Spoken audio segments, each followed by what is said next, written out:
안녕하세요. 잡시광입니다. 글로벌 스마트폰 시장은 이제 전환점에 들어섰습니다. 2007년 아이폰이 처음 등장한 이후 15년 넘게 애플은 디자인과 생태계를 중심으로 모바일 트렌드를 이끌어왔고, 삼성은 기술력과 라인업으로 추격해왔습니다. 하지만 지금 새로운 국면이 열리고 있습니다. AI와 XR, 웨어러블, 헬스케어라는 키워드를 중심으로 경험의 전환이 시작된 것입니다. 2025년 1분기 애플은 사상 처음으로 글로벌 스마트폰 점유율 1위를 기록했습니다. 하지만 이 수치는 시장의 미래를 반영하지는 않습니다. 글로벌 스마트폰 시장은 전년 동기 대비 3% 성장하며 회복세를 보였지만, 이는 팬데믹 이후 침체기의 기저효과에 불과하다는 분석도 있습니다. 무엇보다 애플이 보여주는 혁신의 방향은 점점 과거 지향적입니다. WWDC 2024를 앞두고 많은 기대가 모이고 있지만, 여전히 자사 AI 모델을 확보하지 못한 상태에서 오픈AI와의 제휴 소식이 중심이라는 점은 기술 주도권을 외부에 맡긴 것이나 다름없습니다. 하드웨어 영역에서도 애플은 한계를 드러내고 있습니다. XR 헤드셋인 비전 프로는 디자인과 몰입감에선 호평을 받았지만, 실제 사용성과 가격, 생태계 측면에서는 보완이 필요하다는 평가가 이어지고 있습니다. 더 얇아진 아이폰, 고도화된 카메라 기능은 반가운 변화이지만, 그것이 미래를 움직일 정도의 전환점인지는 의문입니다. 애플은 2025년 WWDC를 앞두고 AI 전략의 공백이라는 비판에 직면해 있습니다. 2023년 비전 프로, 2024년 애플 인텔리전스를 통해 혁신을 선보였지만, 올해는 눈에 띄는 AI 기능이 부족하다는 평가가 지배적입니다. 실제로 2025년 5월 유튜브 채널 커스텀 어드벤처리스트가 애플과 삼성의 스마트폰 AI 사진 편집 기능을 직접 비교한 영상이 화제가 되었습니다. 동일한 사진에서 애플의 AI로 잡스 의파를 선택해 지우자 팔은 사라졌지만 얼굴이 일부가 검은색으로 변형되고 턱과 볼이 심하게 일그러지는 등 결과물이 부자연스럽고 왜곡이 심했습니다. 반면에 삼성의 AI로 동일한 작업을 하자 선택 영역이 정확하게 인식되고 약 7초 만에 얼굴과 배경까지 자연스럽게 복원된 이미지를 생성했습니다. 잡스의 얼굴 윤곽, 표정, 배경이 모두 매끄럽게 재구성되어 편집 티가 거의 나지 않았습니다. 이 영상은 애플의 AI는 복잡한 이미지 편집에서 왜곡 실패가 잦고, 삼성은 훨씬 자연스러운 결과를 보여준다는 평가와 함께 온라인에서 큰 반향을 일으켰습니다. 내부적으로도 오픈 AI, 구글의 매분기마다 뒤처지고 있다는 위기감이 퍼지고 있습니다. 애플은 2025년 기준 대규모 AI 모델을 온디바이스에 직접 탑재하지 못하고, 이미지 생성, 편집 등 주요 AI 기능에서 외부 모델인 챗GPT의 의존도가 높아 혁신 주도권이 약화됐다는 평가를 받고 있습니다. 시리도 이에 대응해 재설계 중이지만, 실제 적용까지는 시간이 필요합니다. 삼성은 자체 AI 엔진과 구글 제미나이 등 하이브리드 전략으로 사진 편집, 검색, 생성 등 다양한 카메라 AI 기능을 이미 상용화하고 있습니다. 게다가 애플이 강조해온 프라이버시 중심 전략은 보안 측면에서 강점을 가지지만, 대규모 데이터 학습과 실시간 AI 처리에서는 한계를 노출하고 있습니다. 스마트폰 시장은 성숙기에 진입했으며, 폴더블 폰과 같은 새로운 폼팩터도 2024년에는 2.9% 성장에 그쳤고 2025년에는 마이너스 성장이 예상됩니다. 중화권 제조사들은 점유율을 확대하고 있지만, 시장 전반의 혁신 동력은 정체 상태입니다. 업계는 2026년 애플의 폴더블 폰 진출과 다양한 클램쉘 모델의 부활로 새로운 변곡점을 기대하고 있습니다. 한편 슬림 스마트폰 트렌드가 부상하고 있습니다. 애플은 아이폰 17 슬림, 삼성은 갤럭시 S25 슬림을 내고하며 초박형 디자인 경쟁에 돌입했습니다. 하지만 얇은 두께를 실현하면서도 배터리 용량, 카메라 성능, 내구성을 어떻게 유지할지는 주요 과제로 남아 있습니다. 소비자들은 단순히 얇은 스마트폰이 아니라 새로운 사용자 경험과 실질적인 혁신을 원하고 있습니다. 결국 업계의 시선은 포스트 스마트폰 시대에 집중되고 있습니다. 웨어러블, XR, AI 통합 디바이스는 스마트폰 이후의 경험을 이끌 새로운 폼팩터로 주목받고 있으며, 스마트워치, 스마트글래스, 스마트링 등 다양한 기기를 통해 사용자 경험은 손에서 눈, 귀, 몸 전체로 확장되고 있습니다. 반면 삼성전자는 지금 기술력 중심에서 경험 중심으로 전략의 중심축을 옮기고 있습니다. AI가 바로 그 변화의 중심입니다.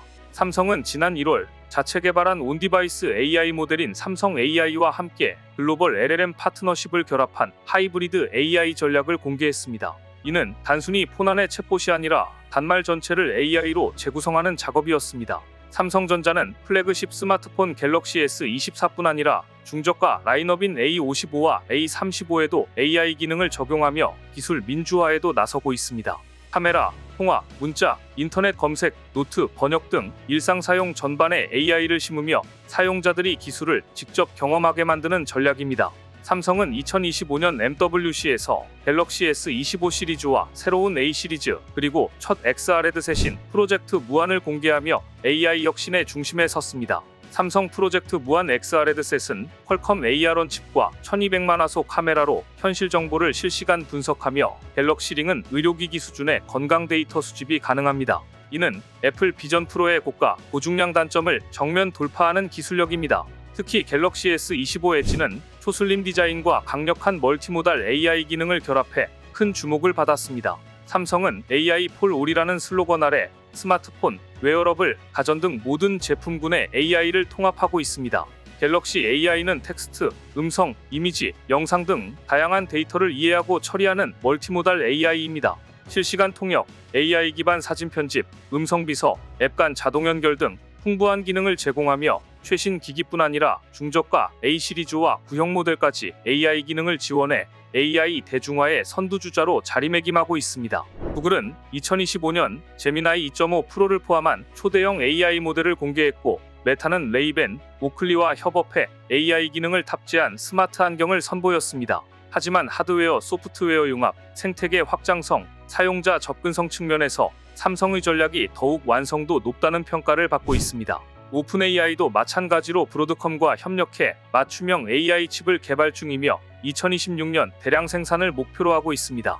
이제는 AI, 스마트폰, 웨어러블 등 하드웨어 영역으로도 확장 중입니다. 소프트웨어와 하드웨어의 통합을 통해 AI는 단순한 서비스가 아닌 경험 그 자체로 자리 잡을 것으로 보입니다. 글로벌 웨어러블 AI 시장은 2025년 531억 달러에서 2029년 1,617억 달러로 연평균 32%가 넘는 성장세를 보일 전망입니다. 스마트워치, 스마트링, 스마트 글래스 등은 헬스케어, 피트니스, 원격 의료 등 다양한 분야에서 핵심 도구로 활용되고 있습니다. 삼성은 갤럭시 워치, 갤럭시 링, XR 기기 등 다양한 웨어러블에 AI를 탑재하여 건강 모니터링, 실시간 번역, 피트니스 코칭 등 선도적 기술을 선보이고 있습니다. 이러한 웨어러블은 심장 박동, 산소 포화도, 스트레스 지수 등 생체 신호를 실시간 분석해 맞춤형 피드백을 제공합니다. 예를 들어 AI 스마트워치는 수면 데이터를 기반으로 최적의 기상 시간을 추천하고, 스마트링은 혈당, 체온, 활동량을 통합적으로 관리합니다. AI 스마트 글래스는 시각 정보를 실시간으로 분석하고 번역하며, 의료용 AR 안경은 수술 지원, 환자 데이터 모니터링, 원격 진료에도 활용되고 있습니다. 특히 고령화와 만성질환 증가에 대응하는 예방의학과 효율적인 환자 관리 솔루션으로 주목받고 있습니다. 2025년 이후 스마트폰과 노트북은 온디바이스 AI, 맞춤형 UI, 실시간 번역, 자동화 기능을 중심으로 진화하고 있습니다. AI는 사용자의 앱 이용 패턴과 행동을 학습해 최적화된 사용자 인터페이스를 제공하고, 자주 쓰는 앱을 자동 배치하는 등 초개인화 서비스를 구현합니다. 삼성은 AI 스마트폰과 노트북에 실시간 회의록 작성, AI 통역, 초고해상도 카메라 자동 보정, 건강 모니터링 등 다양한 기능을 통합해 일상의 모든 순간을 자동화하고 있습니다. 노트북에서는 AI 코딩 보조, 문서 작성 자동화, 일정 관리, 이메일 응답 지원 등 업무 생산성을 높이는 기능이 구현되고 있습니다. AI 기반 보안 및 프라이버시 강화도 필수 요소로 자리 잡고 있습니다. 이처럼 AI 스마트폰은 이제 단순한 기기가 아니라 삶 전체를 관리하는 초개인화 플랫폼으로 진화하고 있습니다. 웨어러블 AI는 헬스케어 분야에서 만성질환 관리, 예방의료, 원격 모니터링 등 다양한 방식으로 활용되며 의료 서비스의 접근성을 크게 높이고 있습니다. 사용자는 실시간 생체 신호 분석을 통해 자신의 건강 상태를 즉각적으로 파악할 수 있고, 의료진은 더 많은 환자를 효과적으로 원격 모니터링할 수 있습니다. 특히 고령화 사회에서 AI 웨어러블은 만성질환 조기 감지, 건강습관 개선, 의료비용 절감 등에 큰 기여를 하고 있으며, 일부 국가에서는 이미 AR 안경을 활용한 원격 진료, 수술 보조, 환자 데이터 실시간 분석이 본격적으로 도입되고 있습니다. 웨어러블 AI는 개인화된 건강관리 솔루션이자 헬스케어 시스템의 새로운 중심으로 자리 잡아가고 있습니다. 2025년부터 2032년까지 AI, 로봇, 블록체인, 디지털 교육 등 다양한 분야에서 기술 혁신은 가속화될 것입니다. AI 칩 시장은 연평균 81.2%의 성장률로 2029년 900억 달러를 돌파할 것으로 전망되며, AI와 IoT, 디지털 트윈, 스마트시티 등 다양한 융합 기술이 새로운 비즈니스 모델을 창출하고 있습니다. 교육 분야에서는 AI 튜터가 학습자의 수준을 실시간 분석해 맞춤형 콘텐츠를 제공하며 산업 현장에서는 AI 로봇이 생산성을 높이고 안전사고를 예방합니다. 헬스케어에서는 디지털 트윈 기반의 개인 맞춤형 진료가 가능해지며 기술은 점점 더 인간 삶의 전 영역에 깊숙이 통합되고 있습니다. 2025년 스마트폰 시장은 정체기에 접어들었으나 AI와 웨어러블, 폴더블, XR 등 차세대 디바이스가 새로운 혁신의 주역으로 부상하고 있습니다. 애플은 프리미엄 브랜드 파워와 생태계로 여전히 강점을 보이지만 AI 전략의 공백, 하드웨어 한계, 경쟁사들의 빠른 혁신에 직면해 있습니다. 반면 삼성은 AI, 웨어러블, XR 등에서 본격적으로 시장을 확장하며 글로벌 점유율과 기술 혁신 모두에서 확실한 두각을 나타내고 있습니다. 삼성의 강점은 하드웨어와 AI의 융합, 다양한 폼팩터 실험, 오픈 생태계 전략, 그리고 글로벌 시장에서의 빠른 대중화 역량에 있습니다. 애플이 폐쇄적 생태계에 머무는 동안 삼성은 하드웨어, AI, 헬스케어를 연결한 오픈 플랫폼으로 미래 표준을 주도 중입니다. 앞으로의 스마트 라이프, 초개인화, 초연결, 초지능 시대의 중심에는 삼성과 같은 혁신 기업이 있을 것입니다. 이제 스마트폰은 더 이상 혁신의 상징이 아니라 일상 속 도구로 자리 잡고 있습니다. 스마트폰 이후의 세상, 삼성의 융합 혁신이 경험의 패러다임을 바꿉니다. 여러분은 어떤 미래를 선택하시겠습니까? 국격, 말 그대로 나라의 품격입니다. 외교의 무대에서는 양복의 가격보다 국격의 무게가 더 중요하죠. 최근 미국 시사매체 US 뉴스 앤드 월드 리포트가 발표한 세계에서 가장 강력한 국가들 순위에서 한국이 6위를 차지하며 국내외에서 큰 화제를 모았습니다. 이 순위에서 한국은 미국, 중국, 러시아, 영국, 독일에 이어 6위에 올랐으며 프랑스, 일본, 사우디아라비아, 이스라엘 등이 그 뒤를 이었습니다. 이는 한국의 국력에 대한 글로벌 인식이 크게 변화했음을 보여주는 결과입니다. 이 평가는 지도자 이미지, 경제적 영향력, 수출, 정치적 영향력, 국제동맹, 군사력 등 6가지 항목을 바탕으로 결과를 종합하여 산출되었습니다. 한국은 특히 수출과 군사력 항목에서 압도적으로 높은 점수를 기록하며 종합 순위를 끌어올렸습니다. 경제적 영향력과 국제동맹 역시 강점으로 평가받았습니다. 주목할 점은 한국이 프랑스와 일본 등 전통적인 강대국보다 앞선 순위를 기록했다는 것입니다. 프랑스와 일본이 경제력, 정치적 영향력, 국제동맹 등에서 한국보다 높은 점수를 받았음에도 불구하고 수출과 군사력에서 한국이 크게 앞선 것이 종합 순위에 결정적인 영향을 미쳤습니다. 한국은 분단국가라는 지정학적 특성상 대규모의 재래식 무기를 보유하고 있으며 최근에는 첨단 방산 기술력과 뛰어난 수출 경쟁력을 바탕으로 세계 방산 시장에서 게임 체인저로 부상하고 있습니다. 다만 이 순위는 객관적인 통계나 지표가 아닌 글로벌 인식에 기반한 설문조사 결과라는 점을 감안하여 해석할 필요가 있습니다. 실제로 IMF, 세계은행 등 주요 국제기구의 경제력, 군사력 등 객관적 지표를 종합적으로 고려할 때 한국의 국력은 세계 10위권 내로 평가되는 것이 일반적입니다. 예를 들어 호주 로이연구소의 아시아 파워 인덱스는 군사력, 경제력, 외교력, 문화적 영향력 등 다양한 요소를 수치화하여 한국을 아시아 7위, 세계 10위권 강국으로 평가하고 있습니다. 하지만 이러한 객관적인 지표를 넘어서는 성장력을 현재 한국이 보여주고 있으며 그 결과로 미국 시사매체에서 한국을 6위로 평가한 것입니다. 또한 세계적인 투자자 레이달리오의 강대국 지표 2024 분석에서는 미국, 중국, 유로존, 독일, 일본에 이어 6위에 이름을 올렸습니다. 보고서에는 한마디로 한국을 이와 같이 평가했습니다. 첨단 기술과 혁신, K-팝, 영화, TV 프로그램의 세계적 성공은 한국의 예술, 엔터테인먼트, 미디어 분야에서 국제적 위상을 높였다. 결론적으로 한국의 세계 6위 강대국 평가는 글로벌 인식 및 설문조사 기반 순위라는 점에서 그 의미를 정확히 이해하는 것이 중요합니다. 하지만 이 결과는 한국이 수출력과 군사력 그리고 첨단 산업 경쟁력에서 세계적으로 인정받는 명실상부한 글로벌 강국임을 다시 한번 입증한 결과라고 평가할 수 있습니다.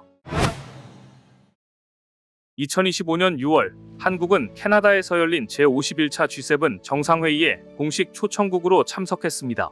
이는 단순한 외교적 이벤트를 넘어 한국의 글로벌 위상이 얼마나 높아졌는지를 보여줍니다. G7은 세계 주요 선진국이 경제, 안보, 기후 등 글로벌 핵심 이제를 논의하는 협의체로 이번 초청은 한국이 글로벌 리더십을 인정받는 국가로 자리매김했다는 의미를 지닙니다. 특히 반도체, AI, 방산 등 첨단 산업에서의 경쟁력과 국제사회에서의 신뢰와 협력 역량이 한국을 G7 무대의 중요한 파트너로 만들었습니다.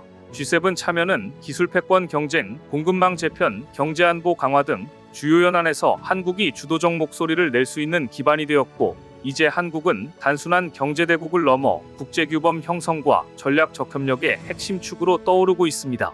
아직 G7 정식 회원은 아니지만 3년 연속 초청되었고, 사실상 G7의 예비 멤버라 해도 과언이 아니죠. 영상 도입부에 말씀드린 것처럼 세계 6위 강대국 한국이 현실화되고 있는 것입니다.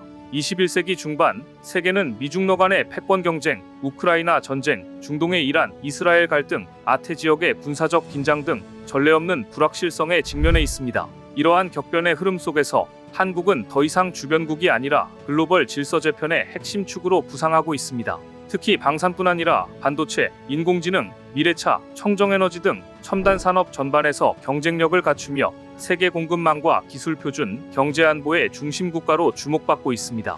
한국의 전략적 부상은 단순한 경제 성장에 그치지 않습니다. 주요국들이 기술 주권과 공급망 안정을 국가 생존의 핵심으로 간주하는 시대에 한국은 고도화된 제조 역량과 기술 혁신, 위기 대응 능력을 통해 국제사회에서 신뢰받는 파트너로 자리 잡고 있습니다. 이러한 변화는 G7 정상회의 초청, 글로벌 방산, 반도체 시장에서의 약진, 국제 표준화 주도 등으로 구체화되고 있습니다. 특히 눈에 띄는 분야는 단연 방위 산업입니다. 예전엔 수출이 어려웠지만 지금은 세계 각국이 먼저 찾고 있습니다. 한국 방산의 성장세는 눈부십니다. 2006년 연간 2억 5천 달러에 불과했던 방산 수출은 2022년 173억 달러, 2025년에는 200억 달러를 넘어설 전망입니다. 이 같은 성장의 배경에는 첨단 기술력, 세계 최고 수준의 자동화, 대량 생산 역량, 소재, 부품 국산화가 있습니다. 대표적 성공 사례를 살펴보면 K2전차 K9 자주포는 폴란드와의 대형 계약, K9은 세계 자주포 시장 점유율 50% 돌파, 신속한 납기와 실전 신뢰성으로 각광받고 있습니다. 천궁2 미사일은 아랍에미리트, 사우디 등 중동 대규모 수출, 세계 최고 수준의 요격 성능과 국산화율을 자랑합니다. 최근 이스라엘, 이란의 충돌로 인해 한국의 미사일이 더욱 각광받고 있습니다. FA-50도 동남아, 유럽 수출에 성공하며 신뢰를 얻고 있습니다. 이와 함께 방위사업청 주도의 국방반도체 발전 포럼 등 국방과 반도체의 융합 전략이 신속하게 추진되고 있습니다. 국방기술진흥연구소, 팹리스 PCB 패키징 협회 등과의 산, 학, 연 협력, R&D 로드맵 구축, AI, 드론, 우주산업 등 미래 무기체계의 첨단 ICT 융합이 이뤄지고 있습니다. 이러한 변화는 한국 방산이 단순한 무기 수출을 넘어 미래 전장 환경을 선도하는 혁신 산업으로 자리 잡았음을 보여줍니다. 게다가 한국은 세계 1위의 메모리 반도체 강국입니다. 삼성전자, SK 하이닉스 등은 2024년 역대 최대 반도체 수출액을 기록했고 2025년에도 꾸준한 성장세를 이어가고 있습니다. 특히 AI, 시스템 반도체 분야에서 2025년 AI 반도체 시장 비중이 17%를 돌파하며 국내 반도체 클러스터와 첨단 패키징, 소부장 국산화가 가속화되고 있습니다. 반도체 글로벌 공급망 허브 역할을 담당합니다. 대중국 수출 비중이 50%에서 40%대로 감소, 베트남, 미국, 대만 등으로 시장 다변화가 이뤄지고 있습니다. 또 AI 반도체, 자율주행차, 전기차 등 신산업에서 글로벌 선도기업과 협력, 경쟁하며 AI 안전성 표준, 커넥티드카 통신, 보안 표준화 등 신산업 인프라 구축도 선도하고 있습니다. 이러한 노력은 단순한 수출 확대를 넘어 한국이 글로벌 기술 패권 경쟁에서 주도권을 잡고 미래 산업 생태계를 선도하는 국가로 도약하고 있음을 보여줍니다. 최근 방위 산업과 첨단 산업의 융합이 빠르게 진행되며 국방 반도체가 미래 성장 동력으로 주목받고 있습니다. 과거에는 군수 산업과 민간 산업이 분리되어 있었지만 이제는 반도체, AI, 드론, 위성 등 최첨단 기술이 무기 체계에 직접 통합되는 추세입니다. AI 표적인식, 자율항법 드론 등 첨단 무기 개발이 본격화되고 있습니다. 글로벌 공급망 리스크에 대비해 국산 반도체, 소재, 장비의 내재화가 핵심 과제로 떠오르고 있습니다. 특히 첨단 반도체 패키징 기술은 향후 미사일, 레이더, 위성 등 다양한 국방 분야의 핵심 기술로 적용될 전망입니다. 국방과 첨단 산업의 결합은 기술 자립과 미래 성장의 핵심입니다. 한국은 현재 경제 안보를 국가 전략의 중심축으로 설정하고 있습니다. 반도체, 배터리, 희귀광물 등 전략물자의 안정적 공급망 확보는 물론 국제적 공급망 위기에 대한 공동 대응 능력을 강화하고 있습니다.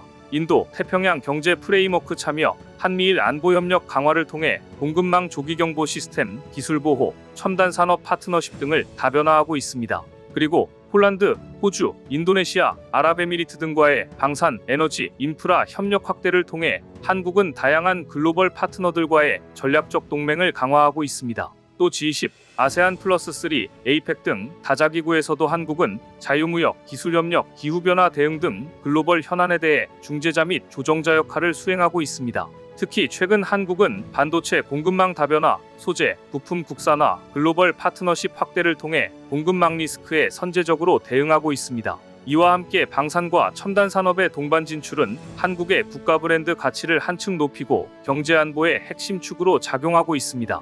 한국은 2027년 세계 4대 방산 첨단 산업 강국 진입을 목표로 하고 있습니다. 대한민국은 이제 방산 제조 강국을 넘어 첨단 산업 기술 표준 글로벌 공급망의 허브로서 세계 질서 재편의 중심에 서고 있습니다. G7 정상회의에 초청된 한국은 방산, 반도체, AI, 미래차 등 다양한 산업에서 글로벌 리더십을 강화하며 세계가 주목하는 K-파워를 실현해 나가고 있습니다.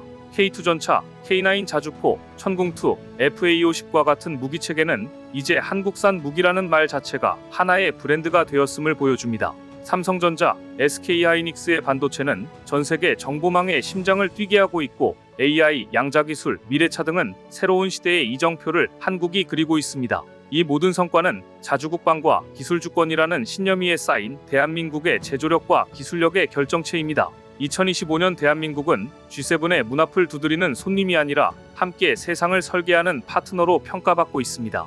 기술, 산업, 안보, 문화 전반에서 글로벌 리더로 인정받는 이 모습은 결코 우연이 아닙니다. 한국은 그동안 성실히 준비했고 치열하게 싸워왔으며 결국 스스로의 힘으로 이 자리에 올라섰습니다. 물론 해결해야 할 과제도 분명 존재합니다. 정치적 리더십, 국제 거버넌스 참여, 글로벌 영향력 확대라는 또 다른 도전이 남아 있습니다. 그러나 이미 한국은 기술력, 수출력, 산업 기반, 신뢰도 면에서 세계가 주목하는 글로벌 키 플레이어로 자리매김하고 있습니다. 앞으로의 대한민국은 단지 경제 지표만으로 평가받는 나라가 아닐 것입니다. 세계가 믿고 맡기는 기술, 함께 미래를 설계할 파트너로서 글로벌 질서를 선도하는 새로운 국가 모델로 떠오를 것입니다.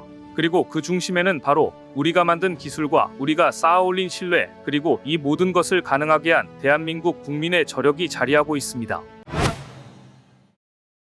땅만 파면 석유가 나온다는 오일머니의 대명사 사우디가 최근 전기를 만드는데 석유를 쓰지 않겠다고 선언했습니다. 탄소 중립을 추구하는 글로벌 트렌드를 쫓아 온실가스 배출량이 많은 석유발전소를 빠르게 시장에서 축출하고 그 빈자리에 신재생 에너지와 첨단 가스복합 발전소를 채워넣겠다는 획기적인 발표를 하자 세계는 적잖이 놀랐습니다. 솔직히 사우디가 현재 전력 공급의 절반 가까이 담당하는 석유 발전을 수년 내 완전 폐쇄하겠다는 것은 쉬운 일이 아닙니다. 현재 사우디의 석유 발전 설비 용량은 49.6기가와트로 1.4기가와트 대형 원전 35개분에 달하기 때문입니다. 해당 설비에 더해 미래 추가 수요를 감당할 설비까지 새로 지어야 하는 상황이기 때문입니다. 이 같은 도전적인 목표를 설정할 수 있었던 것은 사우디 정부의 확고한 의지 때문입니다. 앞서 모하메드 빈 살만 사우디 왕세자는 2016년 포스트 오일 시대를 대비해 지속성장이 가능한 경제 기반 개발 프로그램 비전 2030을 발표했습니다. 에너지 분야에서는 2030년까지 재생에너지 발전 비중을 50%까지 확대하고 석유발전소 중심의 화력발전원은 향후 수소발전 설비로 전환할 수 있는 가스복합발전소로 교체하겠다는 내용이 골자였습니다. 왕실의 강력한 의지에 힘입어 사우디 정부는 매년 수 기가와트의 발전소 신설 물량을 입찰 시장에 내놓고 있는데요. 뿐만 아니라 사우디 정부는 원자력 발전소를 신설하는 방안도 검토 중인 것으로 알려졌습니다. 그런데 사우디의 탈석유, 탄소 저감 정책에 한국 기업들의 높은 기술력이 없어서는 안 될 존재로 부각되고 있습니다. 사우디아라비아 수도 리야드에서 차로 1시간 반, 사막 한가운데 불찾기 수십 대가 모습을 드러냅니다. 섭씨 40도를 훌쩍 넘는 땡볕, 고온 건조한 강풍 속에 터파기 공사가 한창입니다. 2030년까지 모든 석유발전소를 폐쇄하고 가스 복합발전소와 태양광, 풍력 등 재생에너지로 전환한다는 사우디 정부의 비전 2030에 따라 사우디 최대 에너지 기업 아쿠아파워가 우리 한국전력 등과 함께 짓고 있는 가스복합발전소입니다. 인근 나이리아에 짓고 있는 발전소까지 포함해 총규모 41억 2천만 달러, 우리 돈으로 5조 6천억 원 규모로 30% 지분을 가진 한전은 건설 이후에도 25년 동안 약 30억 달러에 이르는 매출 수익도 올릴 전망입니다. 수도 리야드 동쪽으로는 자프라 열병합 발전소가 완공을 눈앞에 두고 있습니다. 사우디 국영석유 기업 아람코가 140조 원을 투입해 추진하고 있는 자프라 셰일가스 개발 프로젝트의 심장으로 이 프로젝트 역시 지난 2022년 한전이 수주에 성공했습니다. 특히 물이 부족한 내륙 사막에서 공기로 터빈에 열을 식힐 수 있는 공냉식 응축기가 설치됐는데 여기에는 우리 중소기업의 기술력이 적용됐습니다. 인접국 아랍에미리트에서는 총 272km에 이르는 해저 송전망이 우리 기술로 건설 중이고 K 원전의 첫 쾌거였던 바라카 원전도 안정적으로 운영되는 등 중동에서의 한국 입지는 해가 다르게 굳건해지고 있습니다. 앞으로 인공지능과 데이터 센터 건립 등으로 중동의 전력 수요가 크게 증가할 것으로 예상되는 가운데 팀코리아의 위상도 점점 더 높아질 전망입니다. 최근 인공지능 산업을 필두로 한 글로벌 기술 패권 경쟁이 치열한 양상으로 전개되고 있습니다. 국내 인터넷 기업 네이버와 카카오 역시 기술 고도화와 조직 혁신을 통해 글로벌 경쟁에 대응하고 있는데요. 먼저 국내 1위 모빌리티 플랫폼 카카오 모빌리티가 중동 시장 진출에 교두보를 마련했습니다. 사우디아라비아가 86조 원을 쏟아붓는 초대형 신도시 개발 프로젝트에 주차 솔루션을 수출하기로 한 것인데요. 창사 이래 첫 해외 솔루션 수출로 K모빌리티의 중동 진출을 알리는 신호탄이 될 전망입니다. 카카오 모빌리티는 1일 사우디 정부가 추진하는 디리아 프로젝트에 주차 플랫폼을 포함한 통합 모빌리티 솔루션을 제공하기로 했다고 밝혔습니다. 디리아 프로젝트는 사우디가 630억 달러 약 86조 원을 투입해 추진하는 기가 프로젝트의 핵심 사업으로 유네스코 세계문화유산으로 등재된 사우디 왕조 발상지 인근 14제곱킬로미터 부지에 최고급 리조트와 빌라, 병원, 쇼핑센터 등을 짓는 프로젝트입니다. 규모가 여의도 면적의 20배에 달하며 2030년까지 준공 예정인데 현재 일부 구역은 가오픈 상태로 운영하고 있습니다. 따라서 이 어마어마한 규모의 프로젝트를 맡은 카카오 모빌리티의 과제는 결코 만만치 않습니다. 디리아 내 차량 6만 대 이상이 주차할 수 있는 광대한 공간을 효율적으로 운영하는 시스템을 구축해야 하고 주차 예약부터 결제, 차량 위치 찾기까지 모든 과정을 하나의 플랫폼에서 해결하는 통합 솔루션이 필요합니다. 그럼 사우디는 왜 카카오 모빌리티를 선택한 것일까요? 무엇보다 독보적인 기술력 때문이라는 게 전문가들의 의견입니다. 2020년 세계 최초로 상용화한 실내 측위 기술 FIN이 대표적입니다. 이 기술 덕분에 GPS 신호가 닿지 않는 지하주차장이나 터널에서도 모바일 네트워크 신호만으로 정확한 위치를 파악할 수 있는데 카카오 앱이 이용자들이 지하주차장에서도 헤매지 않고 차를 찾을 수 있는 이유이기도 합니다. 여러 주차장의 서로 다른 시스템을 하나로 통합 운영하는 UPC 기술도 카카오 모빌리티의 강점입니다. 예를 들어 A 주차장은 차단기 방식, B 주차장은 번호판 인식 방식을 쓰더라도 이용자는 하나의 앱으로 모든 주차장을 이용할 수 있습니다. 더구나 카카오는 빅데이터를 활용해 시간대별 주차 수요를 예측하고 지역 단위로 차량을 분산시키는 운영 노하우도 갖췄습니다. 이러니 사우디 선택을 받은 것인데요. 중동 시장은 카카오 모빌리티의 기회의 땅입니다. 석유 자원에 의존하던 경제 구조를 다각화하려는 중동 국가들이 스마트시티 건설에 천문학적인 자금을 쏟아붓고 있어서입니다. 사우디만 해도 네옴시티, 홍해 프로젝트 등 굵직한 개발 사업이 줄지어 있습니다. 카카오 모빌리티의 기술력은 이미 글로벌 시장에서 주목받고 있습니다. 지난해 10월 아랍에미리트 샤르자 디지털청 방문단이 판교 사옥을 찾아 기술을 체험했고 올해는 OECD 국제교통포럼 글로벌 방문단과 일본 택시단체 관계자들이 잇따라 방문했습니다. 업계에선 이번 사우디 진출이 K모빌리티의 글로벌 확산을 알리는 시작점이 될 것으로 보고 있습니다. 한국에서 검증된 기술과 서비스 운영 노하우가 중동이라는 새로운 무대에서 통할지 시험대에 오른 것입니다. 네이버도 만만치 않습니다.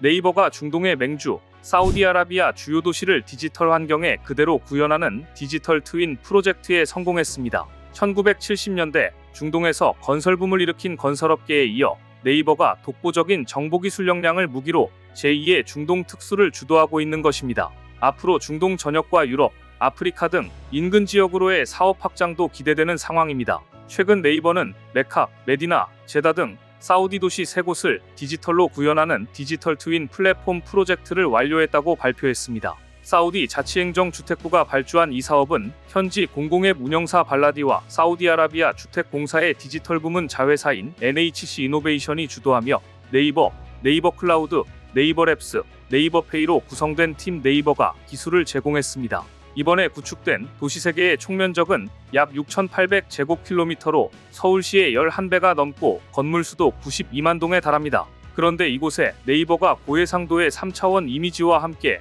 다양한 실시간 데이터가 통합돼 현지 도시계획 관계자와 엔지니어, 관리자들이 활용할 수 있도록 시스템을 구축한 것입니다. 이뿐만이 아닙니다. 네이버는 중동을 포함해 올해 북미와 동남아시아까지 3곳을 핵심 공략지로 낙점하고 본격적인 사업 확장에 나설 예정입니다.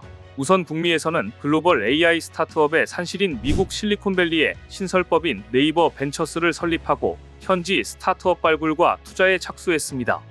동남아에서는 현지 AI 시장 공략을 위해 태국 현지 업체와 태국어 특화 LLM, 즉 거대 언어 모델과 AI 에이전트 개발을 위한 협업을 체결했습니다. 특히 동남아 지역의 소버린 AI 개발에는 엔비디아와 협업할 예정이라 더욱더 주목받고 있습니다. 네이버 거대 언어 모델 LLM 하이퍼클로바 X를 기반으로 현지 맞춤형 LLM을 만들고 엔비디아는 그래픽 처리 장치 등 필수 인프라를 제공하는 전략입니다. 현재 한국 기업들은 중동에서 대규모 프로젝트에서도 두각을 나타내고 있지만 문화적인 영향력 역시 확대하고 있습니다.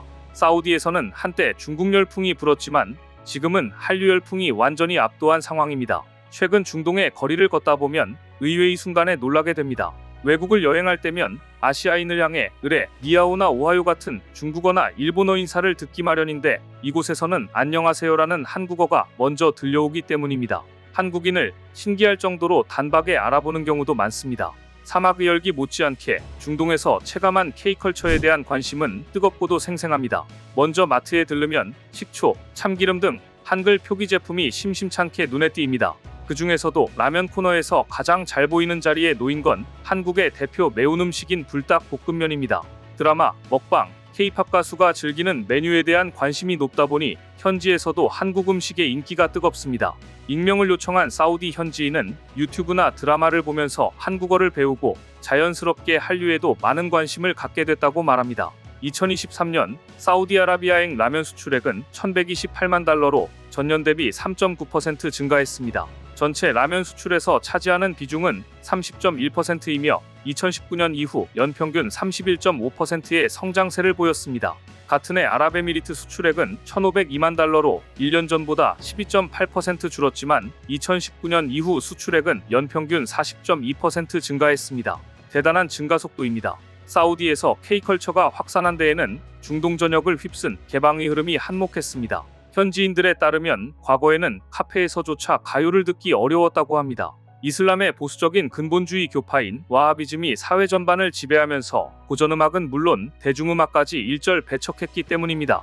그러나 무함마드 빈 살만 왕세자의 개혁 드라이브 이후 사우디에도 경직된 문화의 틈이 서서히 열리기 시작했습니다. 2016년 엔터테인먼트청 출범 이후 사우디는 역사상 처음으로 남녀 동석 공연 관람을 공식 허용했습니다. 당시 공연에서 여성 가수와 연주자들이 히잡 없이 무대에 오른 모습은 큰 화제를 모으기도 했는데요. 이후 사우디는 영화관과 콘서트장 운영을 공식 허용했고 비전 2030에는 2030년까지 영화관 300개 이상을 세우겠다는 목표도 담겼습니다.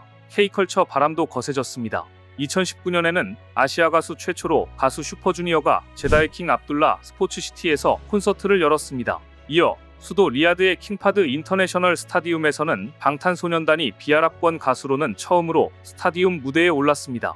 당시 공연장을 찾은 여성들은 히잡을 벗은 채 공연을 즐겼고 이 모습은 현지에서도 큰 반향을 일으켰습니다. 한국 가수들의 뜨거운 공연 열기와 함께 현지 한국인들에 대한 관심도 높아졌다는 평가입니다. 이처럼 한류를 향한 현지의 뜨거운 반응은 사우디가 추진 중인 문화개방 기조와도 맞물립니다. 사우디는 전통적인 석유 의존형 경제구조에서 벗어나기 위해 문화 콘텐츠 산업 육성에도 박차를 가하고 있는데요. 빈살만 왕세자는 2030년까지 국민의 삶의 질을 높이기 위한 목표로 사우디 도시세계를 세계 100대 도시 반열에 올리고 문화, 엔터테인먼트 분야의 국내 가계 지출 비중을 2.9%에서 6%까지 끌어올리겠다는 목표를 제시했습니다. 이 일환으로 리야드 외곽에 조성 중인 키디아 프로젝트는 왕국 최대 규모의 문화, 스포츠, 엔터테인먼트 복합지구로 대규모 엔터테인먼트 인프라 구축이 본격화되고 있습니다. 이처럼 지금 한국은 소프트 파워에서는 한류 열풍이, 하드 파워에서는 각종 첨단 인프라 건설 능력이 중동에서 빛을 발하고 있습니다.